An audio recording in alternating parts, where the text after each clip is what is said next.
All right, we are live, everybody. Welcome back to the Whiskey Jedi podcast here on my channel. I am Jake Berlin, and I'm joined today by someone who I just officially met about 5 minutes ago, and we are finally getting a chance to talk to each other about Star Wars, whiskey, everything that we have in common. And that is Mark Moose Haas. How you doing? Good, man. Now, Jake, I have a choice for you. You either have a bottle of Basil Hayden, or you can have Yoda's lightsaber, but you can only choose one. So what do you do, pal? Is that the right thing to do? Is make me choose one? Or I'm sure we'll talk about that here. Well, I'm sure we'll talk about it. If it's specifically Yoda's lightsaber, I might go with the whiskey though. So maybe that's something that comes back up. But yeah, no, look, you've popped in a couple of the chats here over the last couple of weeks, and I realized that we have a lot in common. Mainly alcohol, whiskey, and craft beers. Obviously, the Schmodown, as I am part of a certain point of view, and you compete in the Schmodown.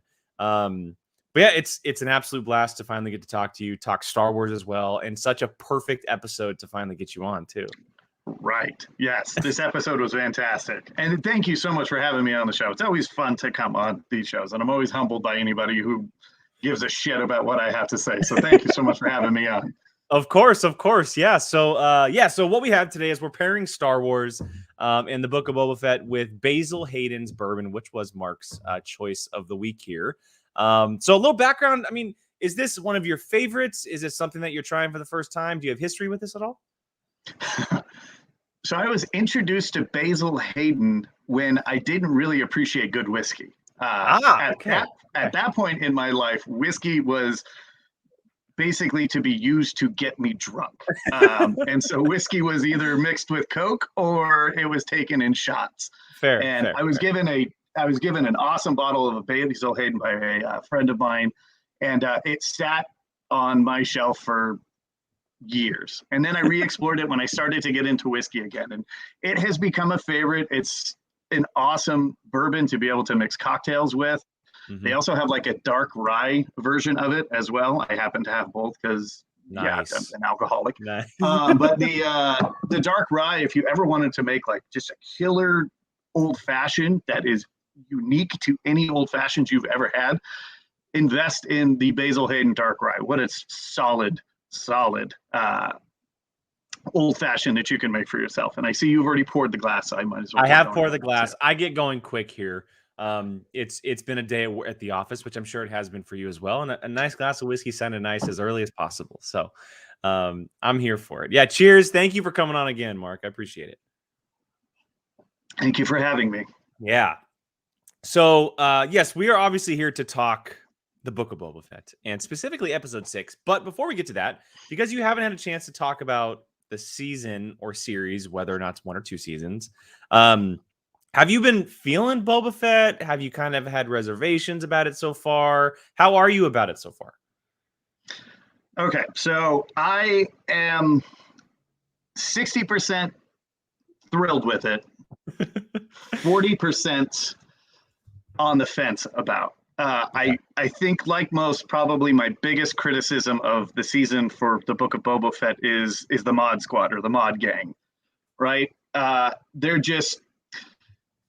And I see that Khan is in the chat, so I'm going to throw this to him because he's going to know where I'm going with this. But you let Robert Rodriguez direct this episode, and he turned a very interesting addition to Star Wars lore with these modified humans, these people who add and graft, or replace pieces of their own body with droids, technology. And I get that they wanted to go with the mods and the mod gang, and I understand that mod gangs in our culture are people who take Vespas and scooters and they modify them and they add all kinds of lights and mirrors.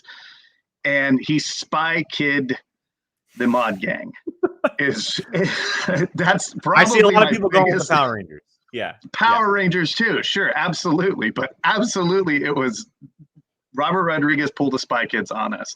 And it looked that way. It kind of felt that way, even the modifications. I thought it was a very cool, interesting addition. I thought that Boba Fett hired them. I loved that. I love Boba Fett's turn into this. He's had enough like death and destruction caused at his hands that really he'd like to almost be kind of the good guy. I mean, mind you, he's a daimyo, so he's not that good of a guy, but still, for what was once the most feared bounty hunter in, or was he? We'll talk about that a little bit later. Might but not be. yeah, I do find it a very interesting turn. Like most people in Gaga about the Mandalorian, I was so thrilled to see Boba Fett come back. In the Mandalorian series, I like that they started with a lot of a retcon for Boba Fett's story, and there was a lot of this flashback. I think he spent too much time in a bacta tank, and I'm curious to see where we go with the Mod Squad, like how much that plays into what obviously is going to become a big fight with the Pikes. But so far, I've very much enjoyed it. I understand also why Disney has incorporated the Mandalorian a little bit more and has kind of shanghaied the series. I mean, it is a business at the end of the day, and I often look at some of these shows and how it's marketed, and the Mandalorian and Din Djarin is the most popular Star Wars character in lore right now. And so absolutely they're going to push that in there, because I do think that there has been some criticism over the Book of Boba Fett in that it's relying too much on old nostalgia. It's, purely fan service, and it's not for the casual viewer who enjoys The Mandalorian, and that's really their only introduction into Star Wars. So I know that it's called the Book of Boba Fett, and I know that there's been a lot of criticism that, it's been hijacked by The Mandalorian. Yeah. Come on, man. He's the most popular character. You got to incorporate some Grogu in there. So I'm totally on board. I love what they've done with Boba. I love the Maori take that they have done on him. I heavily agree. Love the full 360 like thought process when it came to Sand People. Sand People you just always assumed were mindless assholes. And they're not. They're tribe related. It varies. It like the whole like ceremony, like almost like the katra that he's doing at the end of episode 2, where he earns his stick, and like it's very Maori, and I actually think that Tamora Morrison probably has infused a lot of that culture into it. Absolutely, yeah. So I've actually very much enjoyed that. One of my oldest friends is a Maori, and so I've called him, and he is not a Star Wars fan, but he will watch the show because Morrison is on it. So that's awesome. That's awesome. It's very cool. Asking his take about that, he's like, "Oh yeah, that's totally predict." That's really cool Maori. To hear. That's very cool to hear, just because it's such a conversation online, and hearing that it is impacting real life, obviously, and having Tamira there is a huge asset, clearly. But what a cool way to kind of infuse the series, like you said, of bringing a cultural aspect to it, all cultural perspective to not just Boba, but also to, like you said, the Sand People, and giving them, for lack of a better word, their humanization, right? They were able to humanize them. And they're not the people who just shoot at pod racers from the top of a cliff, or capture older women like, Anakin's mother, stuff like that. So it's been great in that aspect. I do agree with the mods. The mods are a little weird. The way they went about it, the idea is brilliant, but it was kind of just cheesy in a way. And I see Khan's Spy Kids is amazing. I'll be taking no questions that time. Fair. But Star Wars and Spy Kids are very different. Spy Kids and Star Wars are very different. So look, we have a lot to talk about with this specific episode. Episode 6. Again, not a ton. Like, we got more Boba in this episode than last episode, but it's solely focused on everything that is Mando, and much to our surprise, Luke, Grogu, Ahsoka, and then obviously the big reveal of one Cad Bane coming in Star Wars live action, which we will definitely get to. But Mark, I want to hand it off to you, man. What is like the one thing that you really want to talk about with this episode? The one thing that like pops? Is it Cad Bane? Is it Luke and Grogu? Like what's going on in your head? Okay, so the biggest thing that pops of it, which is probably my favorite scene of the season so far, is the Cad Bane scene. Let's just get into it. Yeah, okay, let's start there. We got so much to cover, but let's start right here with Cad Bane. Because it's just so, the way that it is set up, I mean, it is almost like beautifully written it's filmed. It's such a cool introduction to this bounty hunter who already is a badass, but just the way that they bring him into this universe, and he fits so perfectly. I mean, obviously, he's got the Lee Van Cleef look to him, and he always has, and he's always been kind of the more prototypical like Western gunslinger. Yeah. And this is definitely a Mandalorian episode. This is a Din Djarin episode for sure. And they have taken great strides to make the Mandalorian feel very Western. I mean, to the point where, there's been several quick draw battles between Din and someone else. And this was just so freaking well done. And I've seen criticism about, how Cad has looked, but come on, man, there is no doubt they nailed his look. They had Corey Burton back voicing him, which was another. Is all that I care about. The voice is all I care about. Perfect. And you know what? He made a statement very quickly. I mean, that scene is probably 2 minutes tops. Mm-hmm. And in that 2 minutes, you're going, oh, damn, the Pikes brought their game. Yeah. Like, they went and hired Bane. Like, this guy's no joke. This guy used to fight Jedi. He can hold his own, and for them to step it up that notch is incredible. Well, and I actually personally think that he wounded Cobb Vanth. I mean, yes. if you have subtitles, that Cobb survived. But additionally, I actually think that was part of the message. He wounded him, and then he only shot him once. He turned around and went to fucking town on the deputy. That dude is and ensured that dude was dead. Yeah, gone. Done. Like he is 100% done for. The deputy is no longer deputy. He 3-4 shots to the chest, the same exact spot. You're gone. You're just done. Yeah. That was a statement, not just for Cobb seeing Cad, but also for us fans, for us who maybe those who have never seen Cad Bane before, who don't have the experience of the Clone Wars, right? Of who this character is, or the Bad Batch, because I did forget that he was in the Bad Batch. And yeah, you're right. This guy's the biggest badass that we've met so far in the series. For those who maybe didn't watch the Clone Wars, the first time we ever saw this character, he stole a Jedi holocron from the Jedi Temple. Right. Put it that way. That's how big of a badass that this guy is. He went into the Jedi Temple and stole a Jedi holocron. Like, there's only one person I could probably say that's ever done that, and that's Cad Bane. I disagree with everyone, saying the whole stuff about the look. Like, look, everyone has iterations in live action to animation. The Clone Wars style is incredibly different to live action. He's gonna look a little different. It's okay. It's also like 20 to 30 years in the future.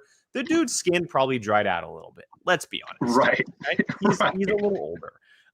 But yeah, you're right. I said this a little earlier today. There is, in my mind, there's only one character who can walk out from the sands of Tatooine like that, and it's Cad Bane. Like, it just fit the Western vibe, clearly the Clint Eastwood like inspiration of the whole gunslinger shootout style. It just, and to go up against Cobb Vanth and make a statement, and now he has that instant like connection of helping Din and the group going forward in the next episode, right? He's obviously going to want to help himself now that Cad has shot him, wounded him, come after the deputy, has come into his town. But yeah, it's never in my wildest dreams would I thought this would ever come true, but we officially have Cad Bane in live action. He's working for the Pikes, and he's going to be fighting the likes of Boba Fett, Din Djarin, Black Chrysanthemum, Fennec Shand, all of these characters we have in this group. It makes me wonder who else is possibly going to show up alongside of them, if anybody. Right. Yeah. At one point during that scene, did you know it was him? The second that we saw the shadow. Oh, nice. I don't know what it was. Maybe it was just like my anticipation for the character showing up at some point. But the second you see that shadow, to me, it's so cowboyish that I was like, it's only one character. Like, it has to be one character walking out of the desert. It can't be Boba. We just saw Din left. Like, who else could it really have been that's in the like this bounty hunter underworld thing that we're seeing on Tatooine? And it just made sense that it was Cad. And I was like, oh my God, it's happening. And then I heard the voice, and I lost it. Yeah. Once the voice was there, it was total game over. Total game over. Oh, for sure. For sure. Oh, I love it. That scene is, like I said, I mean, bar none, unless next week, we get Boba riding Frank the Rancor out, into battle. And by the name, I really do hope his name is Frank so that we can call him Frank the Rank. But bar none, that was probably the coolest scene I have seen this season of the Boba Fett. I mean, it fits what they're kind of going for, right? Like this, right. And Boba, like the theme of the series has been a little different, but like this cowboy underworld, outer rim style of show where you have the gunslingers. There's no, well, outside of the Luke and Grogu stuff, there's no force or any higher beings. It's people walking into towns and taking what's theirs, and using motor or the speeder bikes in this case with Star Wars, and Cad Bane just fits, and yes. He also has a ton of history with a lot of these characters. Boba, Fennec Shan from the Bad Batch, maybe with Black Chrysanthemum. There's a lot of characters that he has history with from what we know of just 30 years ago. Who knows what's happened in those past 30 years and what he's been doing. But for him to be working for the Pikes, that's terrifying because the Pikes are no slouches. And now that they have someone like Cad Bane on their side, they definitely have a tough task now. Did you find one of the statements a little interesting that he really went out of his way to emphasize that Boba Fett was working with the Empire? Yes. So there was something like a disdain almost.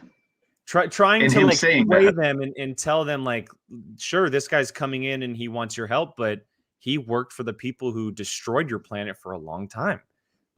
He was their main guy. And I wonder if that's going to come back around. I wonder if that's something that they're going to have to get over quickly. Obviously, Fennec knows his history now, and I'm pretty sure Din does at this point as well. But someone like Cobb, who has tried to protect this town for so long, and trying to, like he said, Tatooine's been ridden of violence for so long, that might be a major conflict for him to fight. Obviously, not for Black Chrysanthemum, because Chrysanthemum has worked for as many people as we can think of. Right. For Cobb, he's not your typical bounty hunter. He's a lawman who is trying to protect his own, and that could become something that's very interesting going into the next episode. Yeah, agreed. I definitely think the people of Freetown are going to step up and join with Boba. I love that super quick line too of just making sure that we know it's called Freetown, because obviously the books and where we saw Cobb Vanth, just to make sure oh no, it's not Mos Pelgo, it's Freetown now. We're okay, cool. That was for us books fans for sure. All right, let's get to since we talked about Cad Bane, let's backtrack and let's start with this opening scene with Din arriving on this planet before we meet Grogu and Luke. But I kind of want to get to the Ahsoka part of all this, because it is a big moment between Din and Ahsoka, and kind of the conversations that were happening between these two characters. Din was obviously dead set on I need to give this to Grogu. I need to give him this gift. It's his right as a Mandalorian foundling. And that line that I keep going back to of what Ahsoka said is, are you doing this for him or are you doing this for you? And that's big. Yeah, right. And obviously we have thoughts on what's probably going to happen with Grogu after the decision that's being made with Luke. But that's big for Din, because he's been in this conflict of what he's been doing with his life since Grogu left. He's obviously still thinking about him, but a lot of this season so far for Boba has been letting go of the past, right? Moving forward, becoming something different. And that stayed with the theme of what this entire series has been, is you might need to let go. As much as you love him and as much as you want him to be okay, he is. And it's time for you to kind of move on and do something with your life and understand he's in good hands now. Now, it might come back around, obviously, because of that last moment. But the Ahsoka relationship between these two characters is much more prominent than I expected it to be after their first meeting. They know each other very well, and they're okay saying whatever they need to say to each other. And I didn't expect her to show up in the episode at all.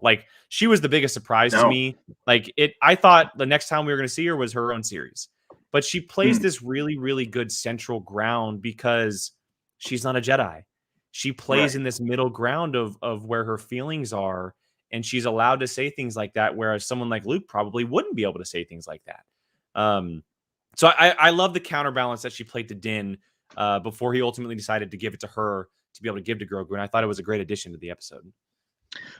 I agree 100%. I think that line strikes with him too, because I also really think that he is, look, at this point, he's been cast out and feels he is no longer a Mandalorian, right? Good call. Yep. And so by taking this armor to him, right, he's following up with his foundling. Like he's almost trying to continue to prove that he's still a Mandalorian and belongs in that. And when she says that line, he just stops talking. And yeah, I think that resonates big time, because I think that he's going to continue to try and prove that he's a Mandalorian.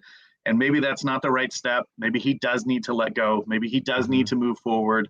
Maybe he learns to potentially accept that he's not going to be a Mandalorian, or at least in the eyes of, his particular clan. So I agree 100%. Ahsoka was out of the blue for me too. But listen, anytime I can get Ahsoka Tano, I'm going to take it. And especially, yes, there you go. I love Rosario Dawson as Ahsoka Tano. I love an older, a little more wiser. She seems Ahsoka so wise. Too. She seems so much wiser than we've ever met her before. The way that she talks and how she interprets things, especially in this episode, she just seems like not a completely different character, but almost just experience with life and the times that she has gone through. Well, and if you go back, and Ahsoka's been through quite a bit, and to have to kind of grow up in that world. How stoked were you with the line, "Oh, I'm a family friend"? I lost it. That line, and also the line that she says, because ever since we saw her in this timeline, I've always been dreaming of seeing her with Luke and having that conversation of his father and him knowing that his closest friend in the galaxy, Anakin's closest friend in the galaxy, is still there and she can be there for him. And when she said so much of your father in you, I almost broke down in tears. I was like, oh my God, it's actually happening. Ahsoka obviously lives a lot longer because of her species, but she can now give Luke that almost backstory and help him figure out what his father was really like, because she was able to see the best of him. And seeing Ahsoka Tano and Luke Skywalker on screen is insane to think about.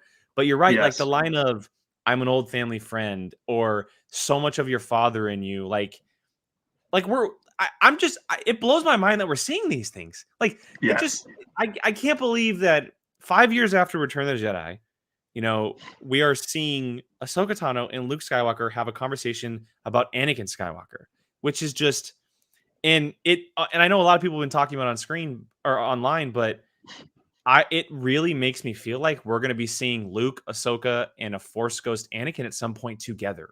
I really think that's a high possibility of seeing them three on screen together and actually having a conversation with Hayden Christensen playing that character. And because we know that Luke has been communicating with them in some capacity, we haven't seen it. It would make sense for Ahsoka to be doing the same because of their connection. Now, seeing the three of them, that would be a lot to take in, but it almost feels like a necessary step to kind of get closure for all of them. Boy, I had never even considered something like that. But I mean, Hayden Christensen's back in the fold, right? So it would make perfect sense. Oh, damn. Mind is blown right now. That's fantastic. I love it.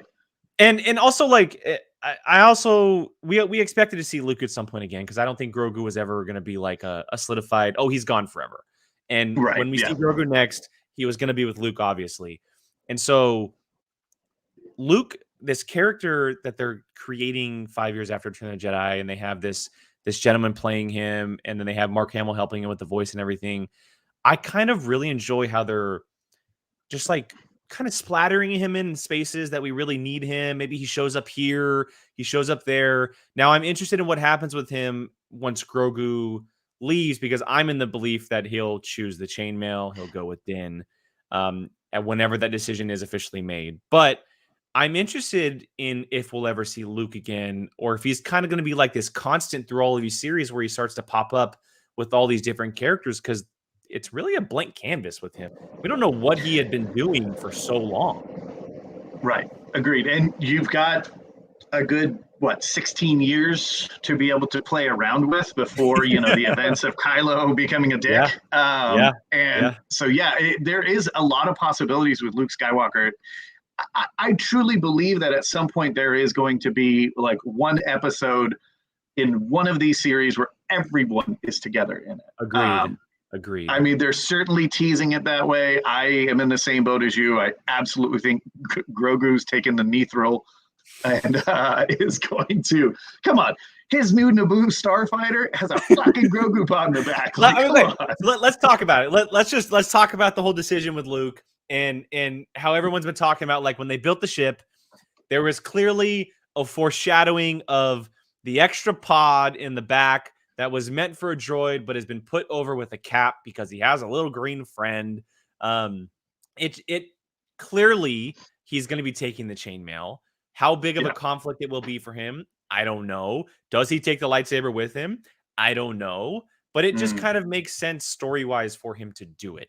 For him to go back to Din, because as much as Ahsoka did tell him to let go, they are pretty much hooked into the hip because of that whole Mandalorian foundling. Like, it's a big deal to him, and it's not something that he can just let go of, because that's his culture.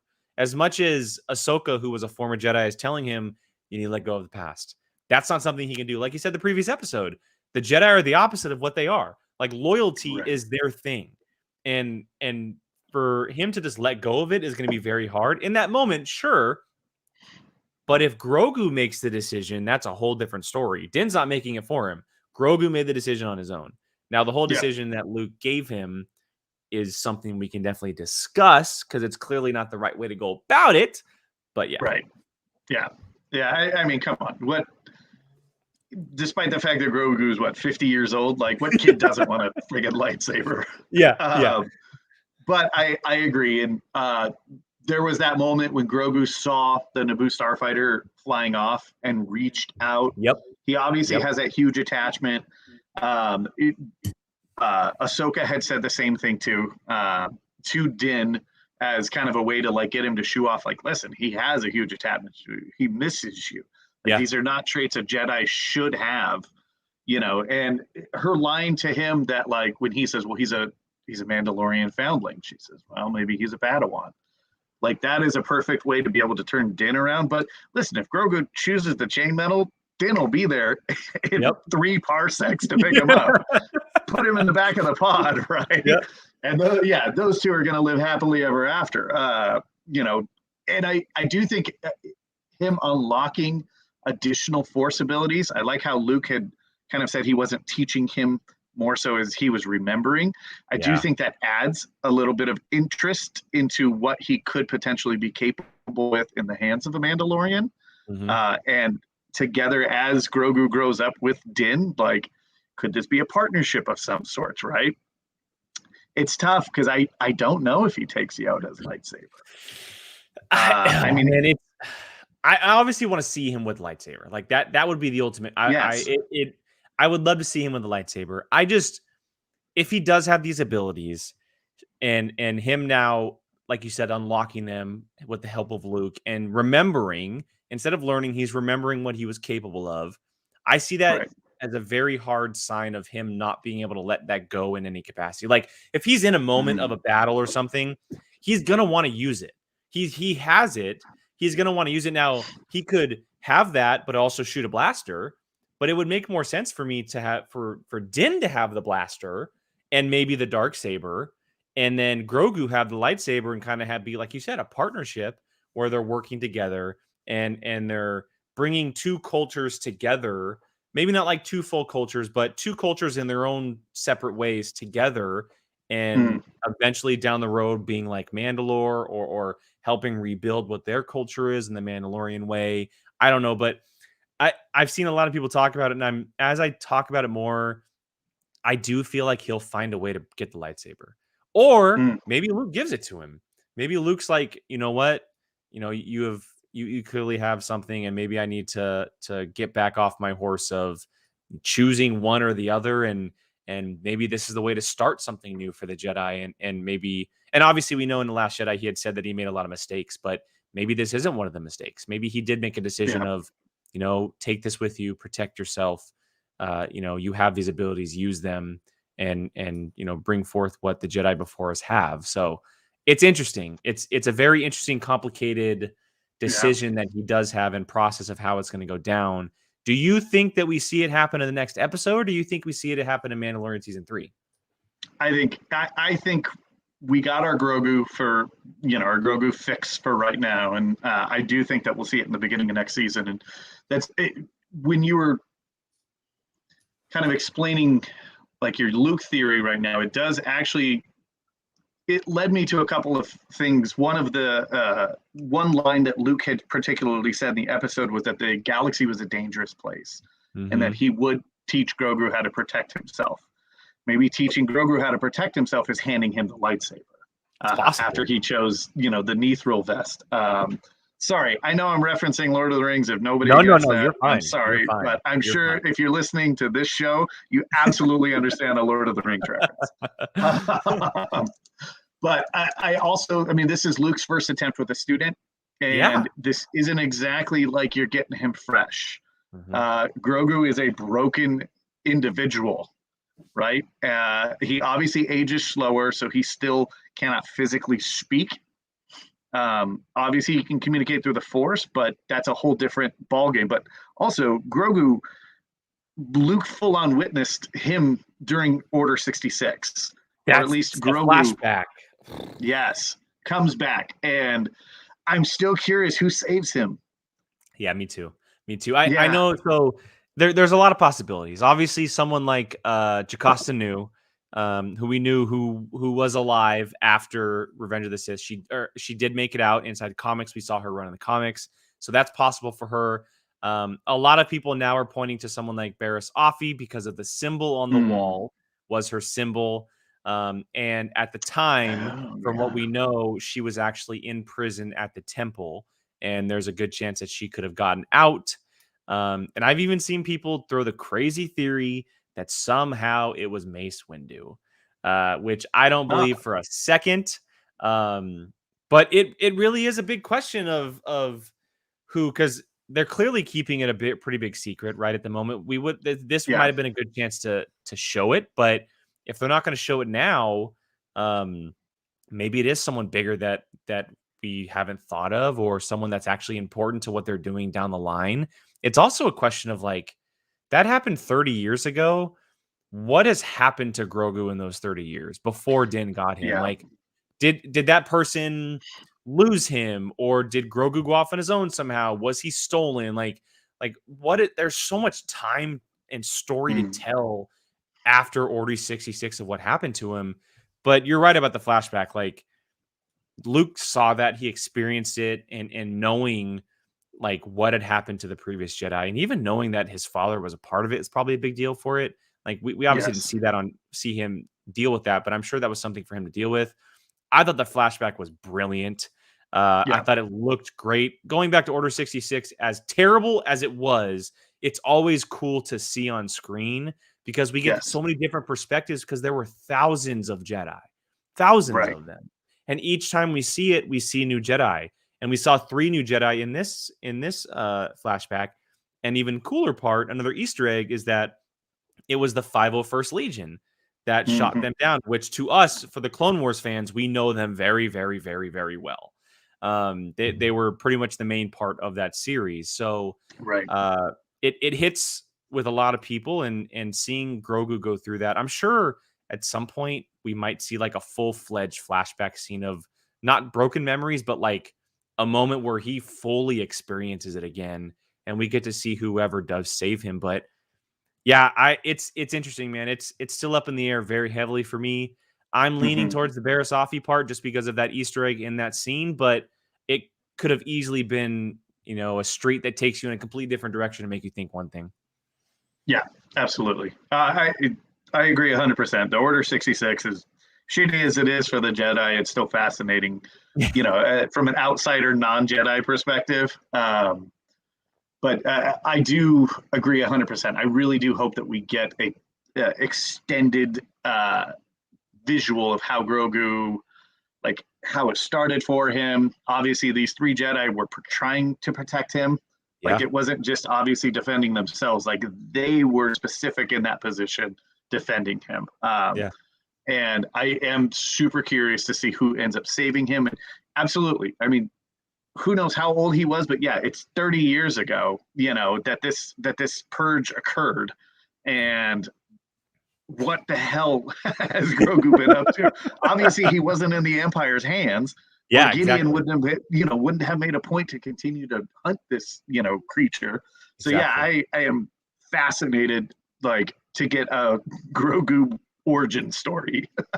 Well, and it's funny that, like, as we're talking about it, I'm thinking to myself, last week's episode has really made me appreciate the whole, like, sidebar episode, if you will, where it doesn't have to be about what's happening at this specific moment.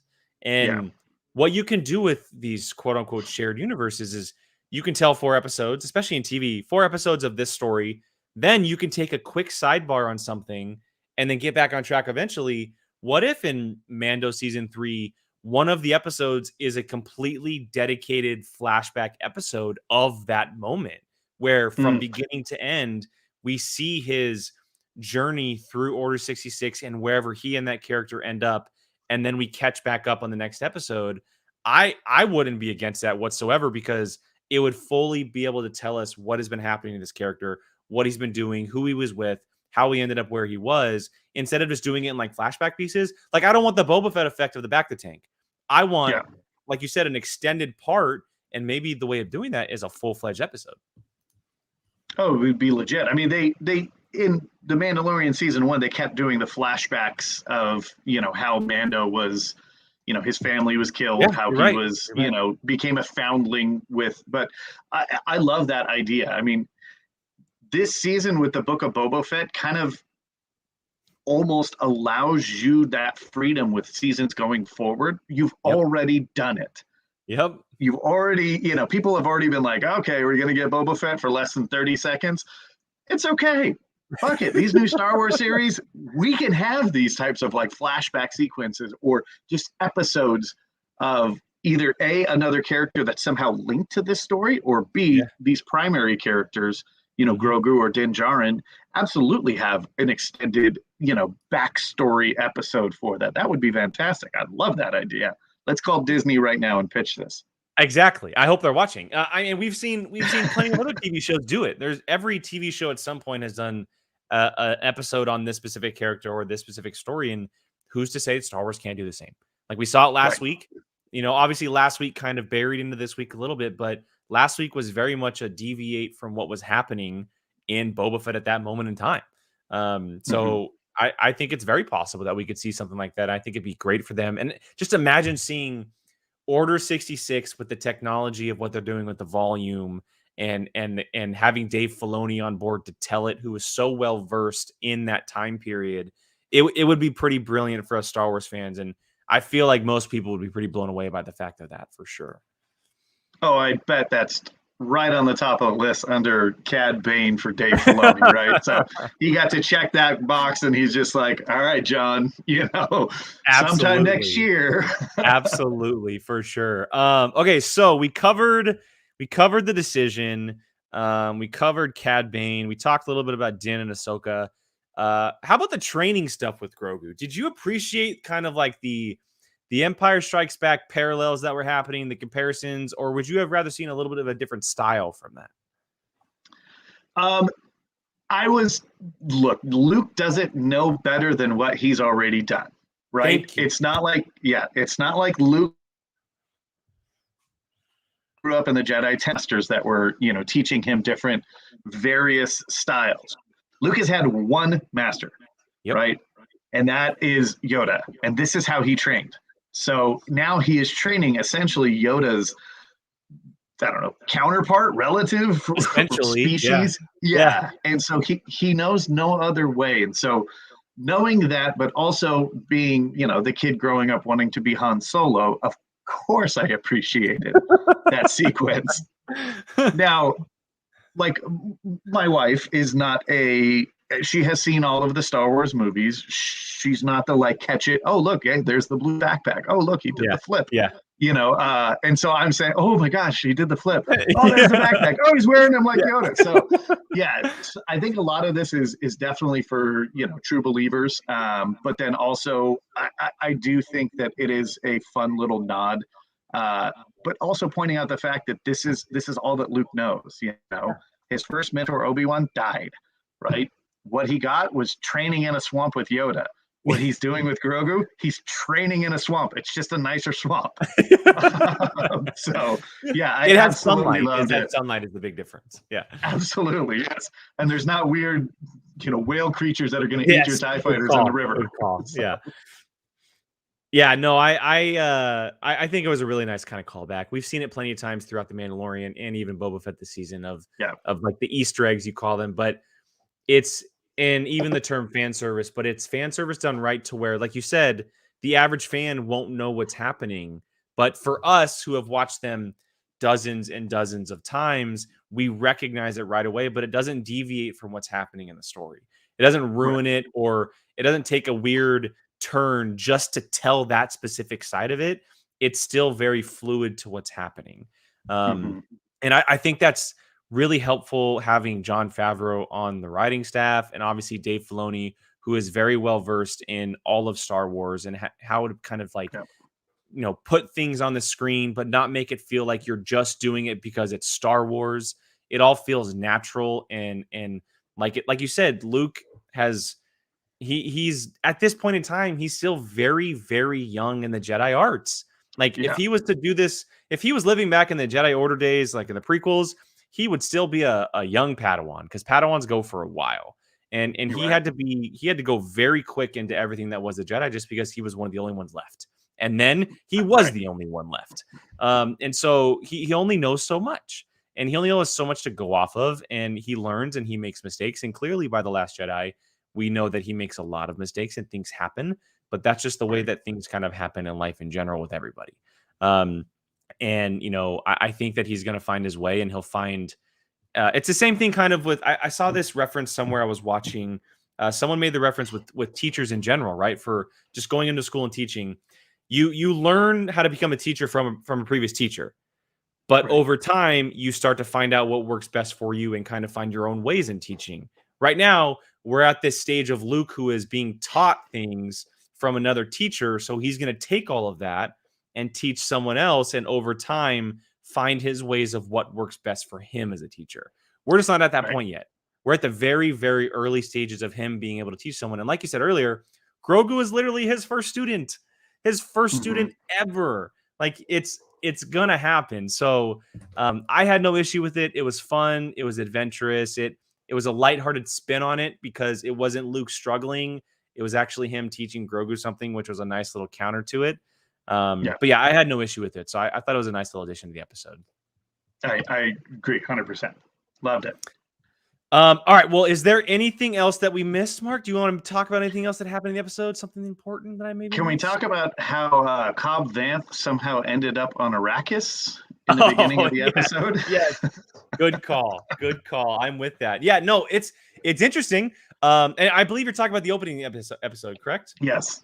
Yeah, he kind of appeared out of nowhere, no speeder in sight, nothing. Pulled the Cad Bane, but yeah, the spice stuff is interesting. And that addition to Tatooine, and he looked pretty well versed with that blaster he's got against those pikes. I love the pike aspect to this all. I really do. And the spice thing is very interesting. We've known for a long time that spice is the biggest drug in Star Wars Galaxy. And now to kind of see it in the main storyline is a really cool thing to see, and how powerful the pikes can really be. And how Cad Bane said the Syndicate, like they're not just the pikes, they're the Pike Syndicate, which is a big deal. Yes. And they're very powerful. And now they're trying to control Tatooine, and there's a lot of people who are fighting back, with Cobb Vanth being one of them. I loved the line where the Pike tells him it's worth more than the town. Yeah. He's just like, oh, maybe I'll retire, and then kind of shoos him along his way. Like, yeah, the writing on like this episode, I think, is by far probably one of my favorites of the season. But Also, I know that Spice, the idea of Spice for Lucas was always very heavily influenced from Dune. Yep. I just wish it didn't look like it was taken straight from, It does. the Dune. It had like these sparkles to it too, which we just saw in Dune. It looked very similar. Yes, I expected him to like start like hallucinating, right there on the spot. But I did think the opening was cool, and obviously, I mean, Cobb Vanth has the best tattooing hair I've ever seen, and it stays put, which is just crazy. Yeah, just Timothy Oliphant. I know I'm not going to age that well, but man, that dude can age. Yeah, no, I thought that was a cool kickoff to reintroducing his character back into this. I agree. It was a great start to the episode. We saw him in the beginning. We saw him in the end. He's obviously probably going to be in the next episode. And we've all been wondering, okay, when is he going to show back up? Because it's been so long since we've seen him. It was season 2, episode 1 was the last time we seen him, and we think, of course, to us, Cobb Vanth was just a side character in the Aftermath series. Got a little spotlight in there about what he is doing with the armor. But when you cast someone like Timothy Oliphant, you're like, okay, well, wait a second. This isn't just something that's going to be for one episode or something. Like, they have a little bit of a plan with him, and I like the plan so far. He's the old, weathered sheriff who isn't dealing with anybody's crap, plain and simple. And I love seeing that in Star Wars. It's such a cool thing. I love when he taps the belt and he goes, "You see this here? That means I'm the sheriff of these parts." Yes. Like, it's such an old school look to Star Wars. I love it. And I can't wait to see more of it. The whole gunslinger vibe, like we mentioned, the Clint Eastwood stuff. It fits with what I love seeing in Star Wars. The whole blaster aspect of it all. Not all lightsabers and Force stuff, but seeing this guy who doesn't wear, at the moment, he doesn't have anything to protect him. I love that line too, where Din's like, where Din's like, "Oh, it's weird seeing you without the armor. How you been?" And he goes, "I just had to get better. More careful." That's what I had to get more careful. That's what it was. I had to get more careful, and I'm like, so good. It's such brilliant writing on their part to do something like that. Yes, and it's a simple one line that makes you think like, oh yeah, like, and then Cad kind of touches on it later in the episode when he's like, "You should have kept your armor." Yes. Yeah. It's like, well, yeah, of course you would want to. That's interesting because that means that the Pikes and Cad Bane have been there since Cobb had the armor. Yes. And that I caught that line. I was like, well, wait a second. That means you've known about him for a while, and you know that he had Boba Fett's armor. And now that you probably know, well, obviously you know that Boba Fett has his armor back, and now he's probably playing all these games in his head. But that means Cad Bane's been there for a while. The Pikes have been there for a while, and he's been watching people to make sure that things aren't getting in the way. That line was very interesting. Very, very interesting. I think it's the Deadwood bartender. Keep an eye on that fucker. I think he's bad. Yes. All right. Well, any final thoughts on this episode, Mark, before we kind of wrap up? No, man. Again, this was probably my favorite episode. I do hope that Cad Bane does not appear again this season. I understand that we're going to be maybe potentially wrapping this up, but save him. Right. He obviously had, he had such an amazing introduction, and you're like, okay, nobody fucks with this guy, right? Even if you're just a casual viewer, he comes walking in from the middle of the desert, guns down the sheriff, obliterates the deputy, and then just says his piece and walks back out, right? That's just a taste of what this guy is capable of, let alone the Pikes, right? And the Pike Syndicate. So I do hope it's not like a Avengers Assemble type battle next week, and he's running in front, and, there's so much that could be had between him and especially Boba Fett. Like, Cad had a hand in training young Boba Fett. You're right. And I think that there's a lot that can be explored there, and I think he needs to be the main villain if we get a season 2. Now, if there's no plans of a season 2, fine. Avengers Assemble, right?